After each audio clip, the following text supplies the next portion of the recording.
Hello and welcome to I Am International. In the My Journey section today, we have with us a special guest, one of the smartest people I know, a software developer by profession at Shopify, all the way from Nigeria, an aspiring medical doctor with a bachelor's degree honors in biomedical computing at Carleton University.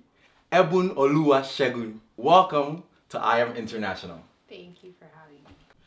As we do in the My Journey section, we take a deep dive into the lives of our special guests. No restrictions and no stones left unturned. The key here is to figure out why the way they are. Now, before we start, this show is brought to you by Legacy Music, music made for you.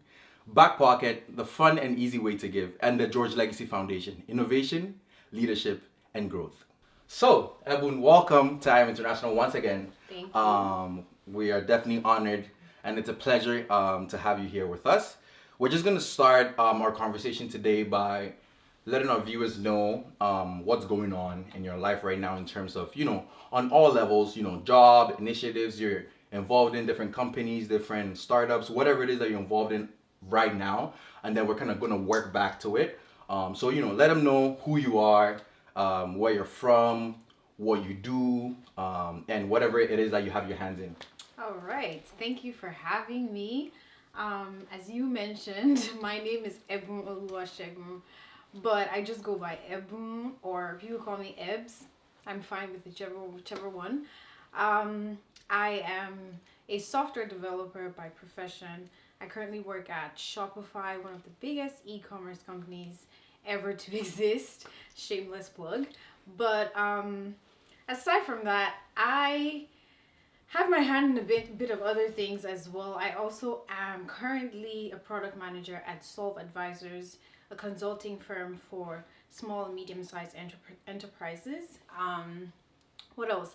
I also like to pride myself in being a mental health enthusiast. I believe in living a well-rounded life. I believe in good work-life balance. So I take time to actually do things that push that agenda forward.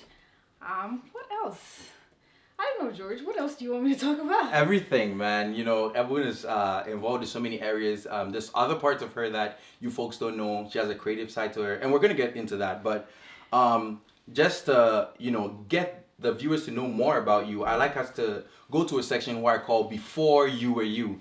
Before software developing, before living in Canada, before having your own car, making your first purchases, before being involved in whatever it is that you're involved in now. Let's take it back to Nigeria. Let's take it back to who Ebunoluwa is from childhood. What type of person were you? Were you a quiet person? Were you timid?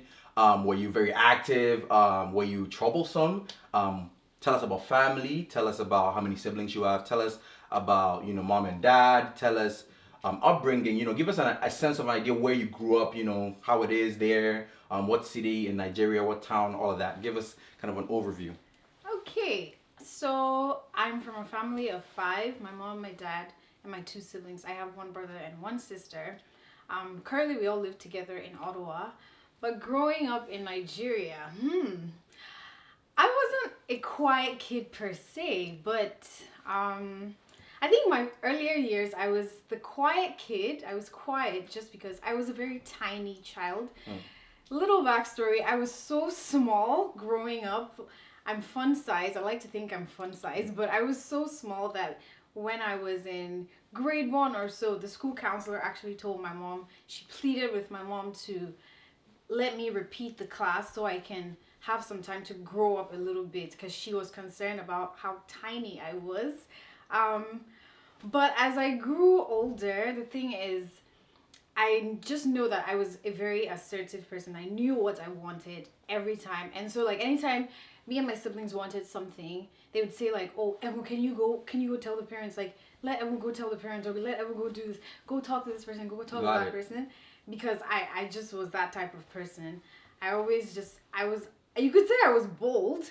I don't think so, but you could say I was bold. But I was just that type of person. In school, I was a high achiever. I'm still a high achiever, I believe. I think so. On all standards. I think so. On all standards. But basically, I was a high achiever in school. And not because I think I'm the smartest, but I just believe that. And I know that I'm hardworking. And I know that if I don't know something, it's up to me to take the time to actually learn that thing. So with school, I always came first in class. In high school, I actually never got a B in my life. I got all A's throughout high school. Interesting. Yeah, that was me growing up. So we can see from what she's saying is that everything that you do, you have to put your best foot forward. You have to go 100. You have to give it your all. And this is a common trait that we can see, is repeating in all the different people that we have brought onto the show. So Ebun, tell us. I know you spent some time in Ghana, or no? No, it was my siblings. So your siblings, but I'm just trying to bring out the part where I know you have a Ghanaian side to you, even though you are Nigerian born and bred.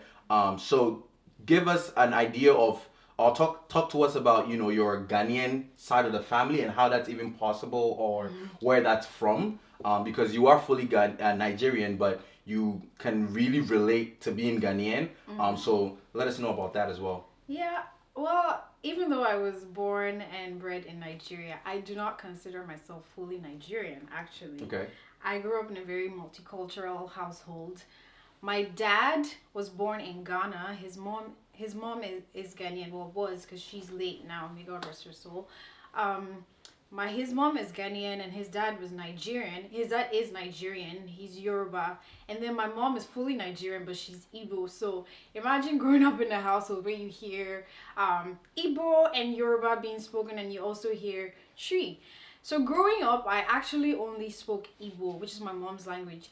It makes sense because I spent more time with my mom. So I only spoke Igbo. And then there was a identity crisis somewhere, because I would go to school or like go to places and people would ask, what is your name? And I'd say Ebunoluwa Segun, and then people wouldn't understand like why I never spoke Yoruba.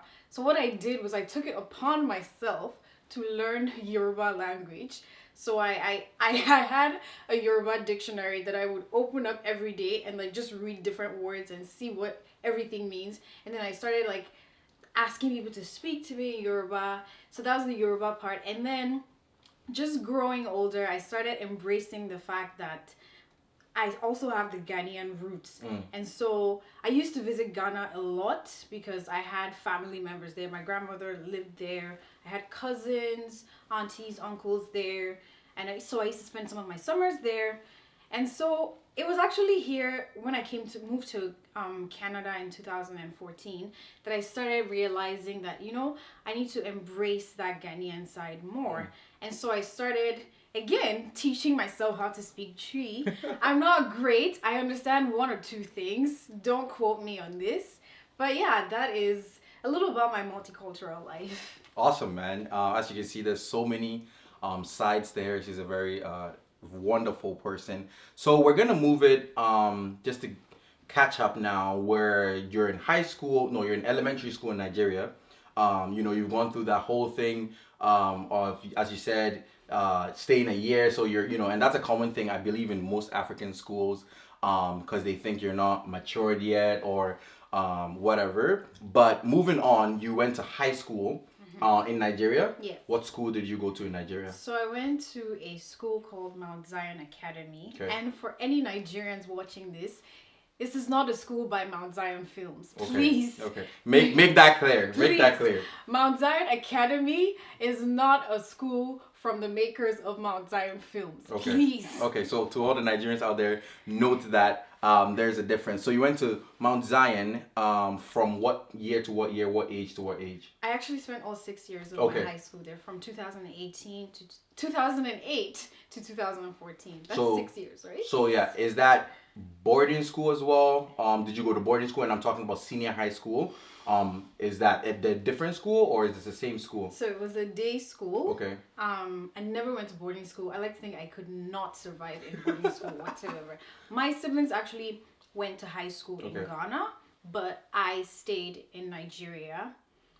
My mom just knew I couldn't handle that, so she let me stay in Nigeria, and eventually my siblings came back to Nigeria Okay. to complete their high school So education. how was it like? Did you feel like you were left out of the boarding experience? Because I feel like especially for at least African students who grew up in Africa and went to school in Africa, boarding school is a very defining chapter of your life. And I want to know, do you think that that's something you missed out on, or do you feel like you got what you were supposed to get, or you just, you did what was in your lane and it worked for you? Like, you ever said, like, did you think you were always like, oh, I always wanted to go, even though do you think you were missing out, or not? Were you just like, no, I can definitely do without this? Absolutely not.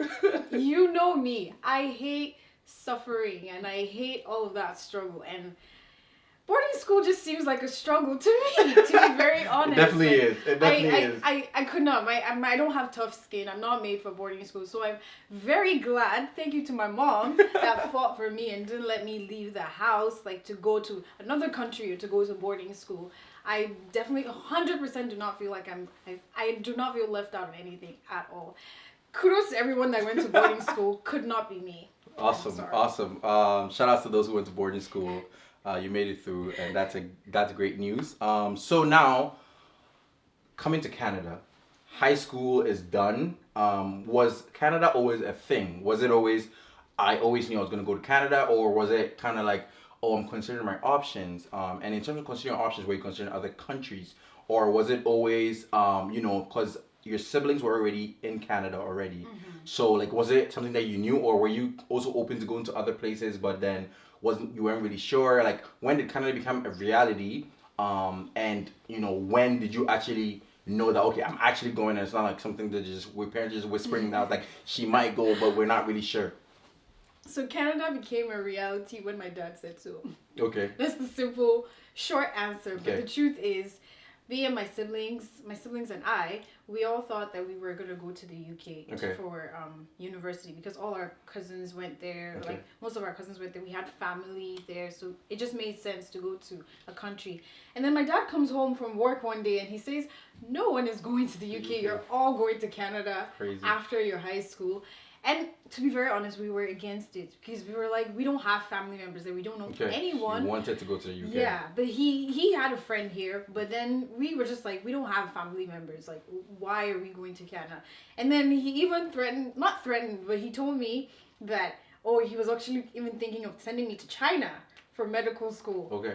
That's a whole other story. But I am so glad I'm here right now. Canada wasn't like our first choice just because it just wasn't in our radar. But I am so glad. Thank you to my dad. If you're watching this, thank you. Shout out to Pop. Thank you to my dad for choosing to send us here. Yeah. Awesome. So right now you're coming to Canada. Your siblings are already here. Now let's talk about program choice. Were you always, you're probably in the science field in high school and took the science courses, the chemistry, the biology, the ag math, all of that. If you had to. Awesome. So did you always knew you were going to go into computing, being coding, software developing, or was it something that, did it come last minute? Were there some inspirations? And if so, who were they, and when did this whole, idea to go into that field start? Okay, I feel like all my answers to you start with no, but that is the reality of my life. Short answer, computer science, tech was never an option. Okay. Fun fact, my dad is actually a software engineer. Okay. He's been a software engineer all my life. I've never known him doing anything else aside from that. So you would have thought that maybe he influenced my decision. No, because growing up, everyone that knew me, they knew that I always wanted to be a doctor. I always said, I'm going to be a doctor. I said I was going to be a neurosurgeon. I'm still going to be a neurosurgeon. I'm going to come back. Still going to be. Stay tuned for that. Yes. But I always, my dream was to just go to medical school and whatever. So when I was finishing high school, I had to pick my program and apply to university. I was just thinking, okay, I'm going to apply to a medical school in Canada. Yeah. I got the shock of my life when my dad told me, you can't go straight to medical school. You need to do a first degree in something. That's the way it is here in Canada. Yeah. You have to have a first degree. And so my plans were basically thrown off. I'm like, why am I going to spend 4 years doing something I don't want to do? To just go into... Exactly. Yeah. So what I did was I applied to 3 different programs. Okay. I applied to nursing at one of the universities. I applied to computer science at another university, and I applied to some other program that I can't remember at another university. And the All reason, in Canada? Yes. Okay. And the reason I applied to computer science is because, like I said, my dad's a software engineer. My brother was studying software engineering at Waterloo at the time. My sister was studying computer science at Carleton University at the time. So I was like, this is a no-brainer. Yeah. First of all, I don't want to be the black sheep of the family. Yeah. Number two, I have help all around, if anything. So I applied to Carleton University and all of these other schools. And then all I said was, whoever responds first, that's the program I'm going to go to. Okay. So Carleton responded first, and then they gave me a scholarship on top of that. And I was like, most definitely. Why not? I'm going to go to Carleton. Awesome. And so you came to Carleton in what year? I came to Carleton in 2014. 2014, studying computer science. So now it's always a thing. Okay, you're going to come to Carleton. You're going to go to Canada. Mm-hmm. The time has come for you to go to Canada. How were you feeling? Were you like, oh my God, I'm scared? Or were you like, oh, I can't wait to leave? Like, what was your impression, or what were you thinking at that time? Because I feel like a lot of people always think, oh, I want to leave, and then it's like, oh, you're actually leaving. Like, tickets booked, like you're going, you know, and yeah, you know you're gonna come back to come and visit, but you know you're basically going to live your life. Probably you're going to go live your life, and you know, being at what age were you? I was 16. 16. How were you feeling? Were you like, oh my God, like, did I make a mistake? Or was like, oh, this is what I have to do for my life, and that's it, period, no other questions asked? How were you feeling in that moment? How was I feeling? I was just excited to move on to another stage of life. I was a bit iffy about my program choice after I had accepted, but I was just looking forward to the future. I had visited Canada a couple times, so it's not like I was coming to a totally new place. Okay. It was, I had been here. I'd spent Christmas here at one point. Also, I was excited to go finally be with my siblings because I hadn't seen them in like years. Like, aside from holidays, like we had been separated. So I felt like I was okay with the decision, to be very honest. Okay, so, you know, you're feeling okay about it. You come here, and you had already been here before, to Canada before. Have you already been to Carleton before as well? No. Okay, so what was your first impression of, I would say Canada, but you already had an impression of Canada already, an idea. What was your impression of, you know, the university experience? Your first week, you're in school, you know, there's frosh going on, pop that trunk, you know, you're just like, who are these people making so much noise? You might be excited, you might be like, oh, there's so many people here. What was your feeling like in the first week of school? Let people know, because I like to paint the picture so people actually know what really goes on, you know, first year international student, you know, the culture shock. You're just like, what is going on? That even the accents, like understanding sometimes is a problem for some people, or, you know, they need people to like slow it down. Like, what was your first week of school? Like, I'm talking about missing classes, I'm talking about getting lost on campus. Give us the whole spiel on what was going on in that part. Oh my goodness. Okay, so I know I said I didn't really experience culture shock like coming to Canada. Yeah. But I experienced culture shock on campus. Because first of all, I spent my first year living on campus.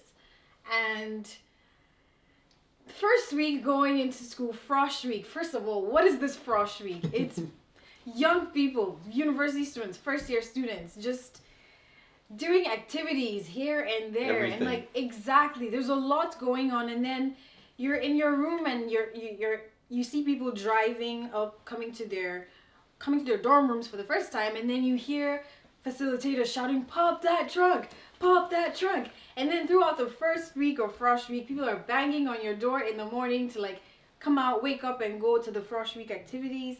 It was a lot, especially for me as an international student. I went to school in Nigeria all my life at that point. I wasn't used to all of that. I mean, we had inter-house sports and whatever. Yeah, but that was it. Exactly. Like, but this was a whole week of activities and different kinds of activities. There was a magic show. There was like, I think there was they hypnotized someone one night. Yeah. There was like music. Crazy. And all of these. It was morning and night. There were activities, and so like it was a lot. Yeah. I can't even lie. Did you enjoy it? I enjoyed it, but by the fourth day or like the third day, I was done. Yeah. I was done. Plus classes started, and that part didn't really make sense to me, like why classes started. And the frost was still going on. Yes, exactly. So obviously I had to miss some things, which I was glad to miss because it was a lot. It was a lot. That is crazy. Everybody has a different experience when it comes to frost. I had a not so great experience, but that's something we're going to talk about later. But I actually had a better experience being Okay. a facilitator the next year. So Okay. the next year, I signed up to be a facilitator for Frosh Week. So basically, to be the person that shouts, "Pop that truck," and all of the other activities. I had more fun than maybe because I was more experienced with Canadian life and school in Canada and like all of that. Yeah. Yeah. So speaking about frost facilitator, how did you get to that level? Because I believe, and even just from my experience as an international student myself, you come in and you're ready to attack the world, da da da. But then there's school, there's so many things, and it's like you're really bombarded with a lot of things, and it takes some different level or different type of energy for you to say, no, I'm not gonna be like everyone else who's just going to class and coming back to bed, because that alone is exhausting. I'll tell you that. But you decided to get involved on campus, get to know people. What was your reasoning? Like, what was pushing you? Because I want viewers to like kind of be able to put themselves in your shoes, and when they're in those shoes, and when they're in that time when they're in university, so that they can take on the advice and use that to help them. What was going through your head? What were you thinking? What made you make the push to decide not to just be regular, or just be in your dorm and just be like a regular international student, just cruising the halls? But then you decided to go out of your way, be involved. Tell us about how you're involved on campus also. Okay. On the TA side, academic side, what different societies, what were you involved, what were you doing on campus, and why? What was the drive? I think the main drive for me and for anything I do is that if I've been presented with this situation, I just have to make the most of it. I have to enjoy the time. Like I said earlier, I believe in like living a wholesome life, and so I just believe like when life presents you lemons, that's what they say. When life gives you lemons, you make lemonade. Yeah. So like life put me in this situation, being in a new country with a new institution, school. So I just decided to make the most of it. I felt like I would be doing myself a disservice if after 4 years, all I had to show for was my degree and no connections or like no friends, no enjoyable experiences. Like, you know what I'm saying? Yeah. So on campus, I did a lot of things. The following year, yes, I did. I signed up to be a facilitator for Frosh Week. But even before that, when I was coming to Canada, Carleton had this program for being peer mentorship where you can someone can mentor you, like show you the ropes of just navigating school, especially coming as an international student. I believe it was an international organization. I don't remember what it was called. The International Students Office. Yes, SSO. exactly. So they assigned me to a mentor, and that was actually really good for me. Okay. And because of that, I decided that I wanted to do this for someone else too, because I know how I found the ropes of navigating my life in this new country. So I wanted to do that for someone else. So the following year, I also signed up to be a peer mentor.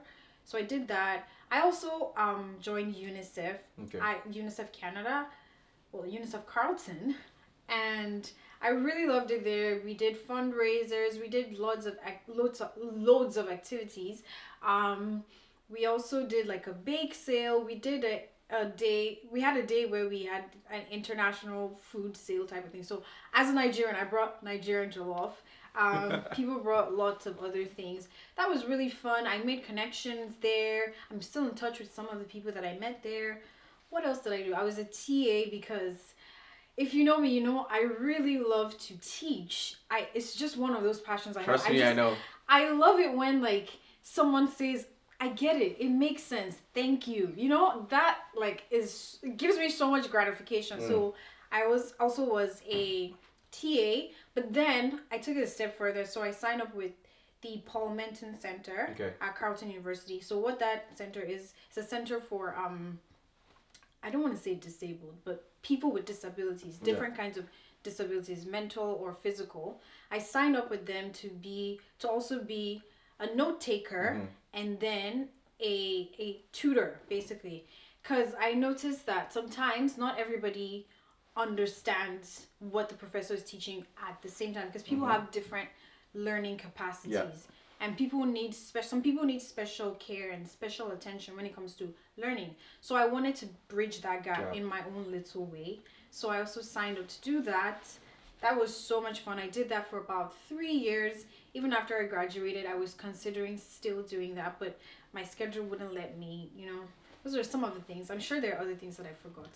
As you all know, Ebun is a very involved person during her time at Carleton in different initiatives, which helped her, get the connections that she needed, and also like helped in her journey and her growth as, an immigrant here in Canada as well. So moving on, we want to talk about something that a lot of people don't know when you're back home, wherever it is that you're coming from all over the world, and you want to come to Canada. Talking from where you're from, Africa, from Nigeria, in university, it's even going to high school. It's not really a thing to be in high school and be working and have a job and paying bills. It's not really like that known. If some people have to do it in order to survive, but it's not really a generally known thing that everybody who goes to high school has a job, or university even, as compared to here. How was that? Was that a shock? Was it like, oh, I really have to like actually get a job, get an internship, go to work every day and come back and do class? How was that experience? Tell us about your internships, any internships that you were involved in, or any other volunteer positions, and kind of getting yourself into the work field. Give us how was your entrance? How did they receive you? Were you devastated? Was it difficult? Was it easy? How was it? Give us an idea of what was going on there. So working in Canada with no experience, that was definitely a challenge. At the beginning. My parents kindly funded my lifestyle and my life here in Canada, so I didn't have to worry. For the most part, I didn't have to worry about getting a job and sustaining myself here. I started working in Canada when I signed up for the CoOp program along with computer science. So CoOp is just having work terms and internships and all of that integrated into your study cycle. So I signed up for that, and my first work term came around, and then I had to go through all the round of interviews and whatnot. And I remember the first company to hire me, they said, we know that you don't have a lot of experience with like working, but we see that you have a lot of volunteer experience and we like that. So I can almost say that I kind of got Canadian experience by volunteering. One of my other volunteer opportunities, by the way, was volunteering at the Ottawa Hospital. I volunteered there for 2 years, just because.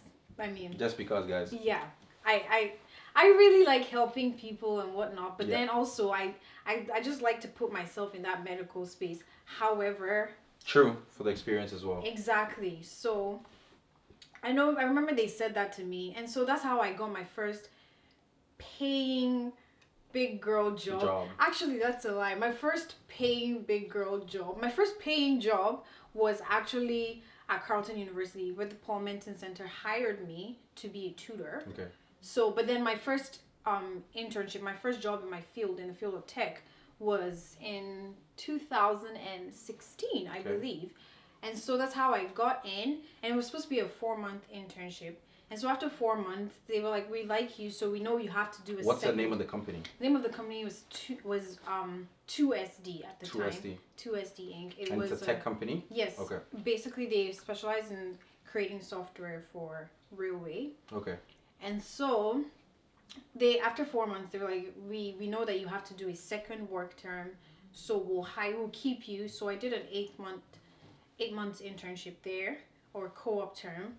And then I went back to school, and everything was just weird because it's like, I'm already working. You weren't going to school during that time. It was full. So that's, guys, for those who don't know, that's what the co-op program is. It's you take, I think, an additional year of added to your school time, and you work fully as a full-time. The aim is to give you the experience to help you kind of like soften your entry, and then also like give you an idea of what it is that you're going to school for.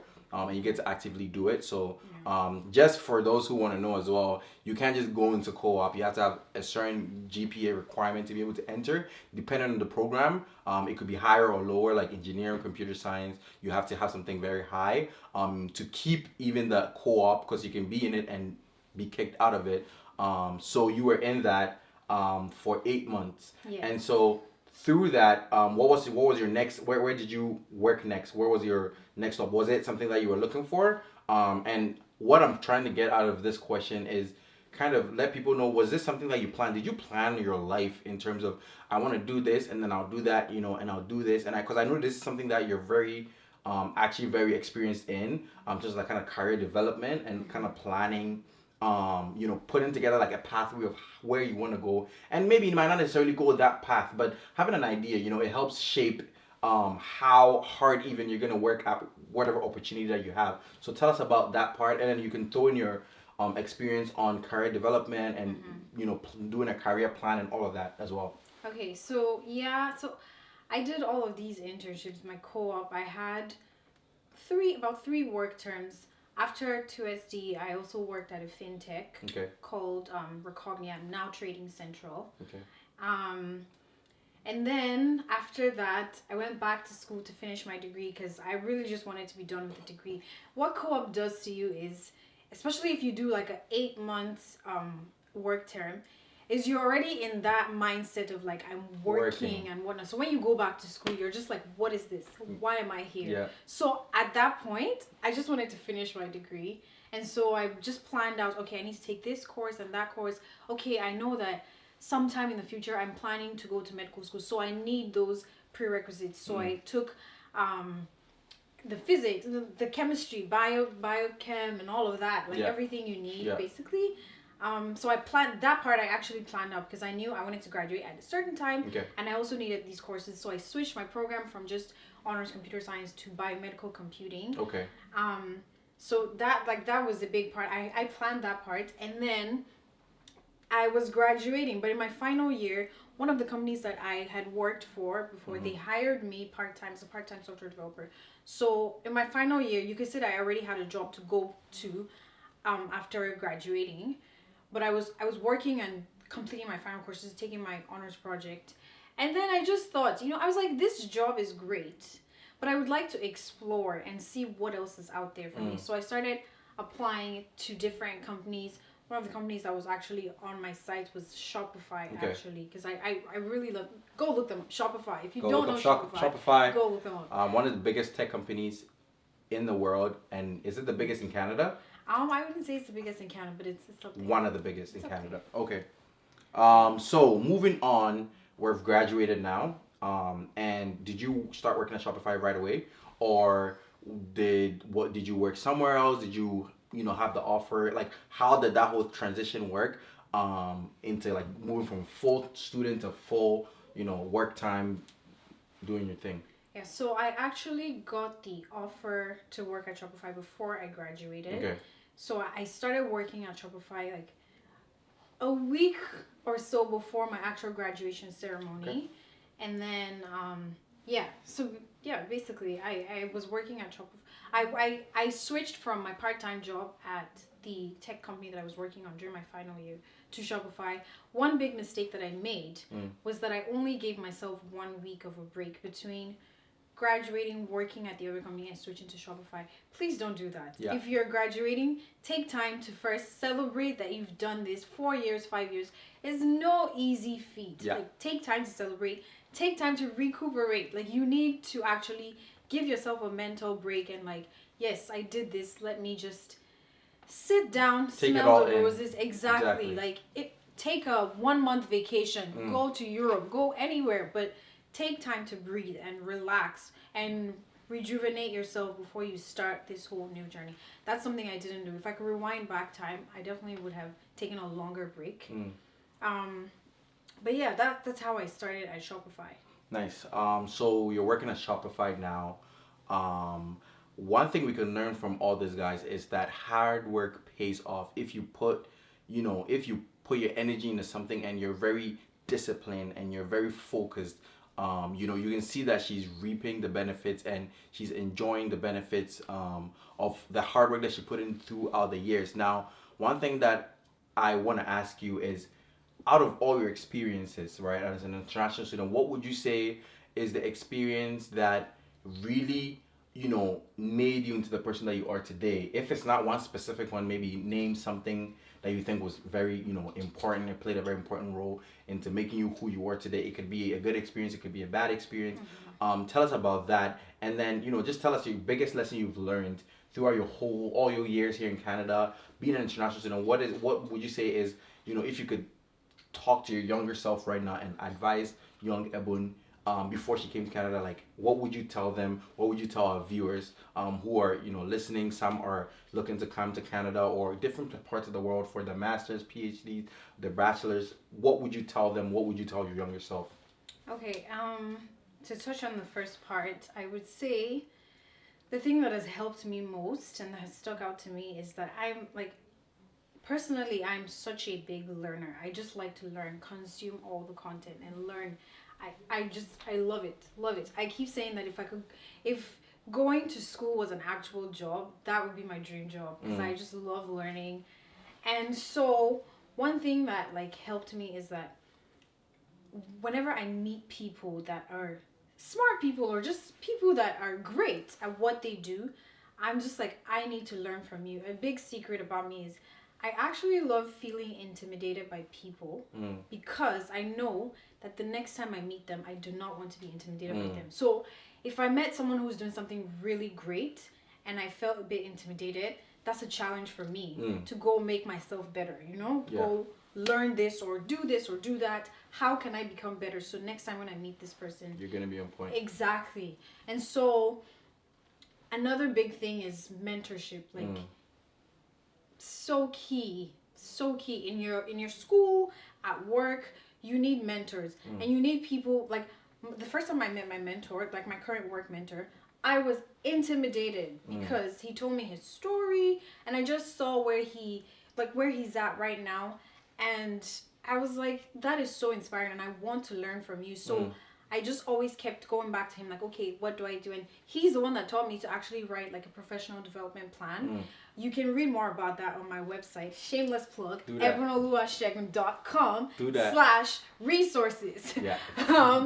So he's one that actually taught me, and then I started developing. I wrote my professional development plan, and I've been following that through, and it's just been quite amazing. I look at myself from when I first started to now, and it's there's been immense growth in my technical knowledge, in just even my interpersonal skills, in the things that I like to do. There's so much growth. Guys, take advantage of having mentors. Honestly, especially when you find a solid mentor, it's good. Chef's kiss. So guys, as you can see, mentorship is obviously very important. It's always good to, have someone who has been through the experience, someone you can learn from, someone who you can go to when you hit your leg and you can be like, hey, what did you do? I don't want to make this mistake again. So people who can tell you about the mistakes they've made so that you don't have to make those mistakes. It's always good to have someone. Yeah, you can. I actually realized the last part of your question, you said, what would I tell my younger self? Yes. What would I tell my younger self? It's going to be fine. You've got this. To be very honest, that's all I would tell my younger self. You have what it takes in you to get whatever you want to do and to do whatever you want. And I would also tell my younger self and reassure my younger self of something I've always known. You don't have to be the smartest in the room. You don't have to be the prettiest. You don't have to be the most outspoken.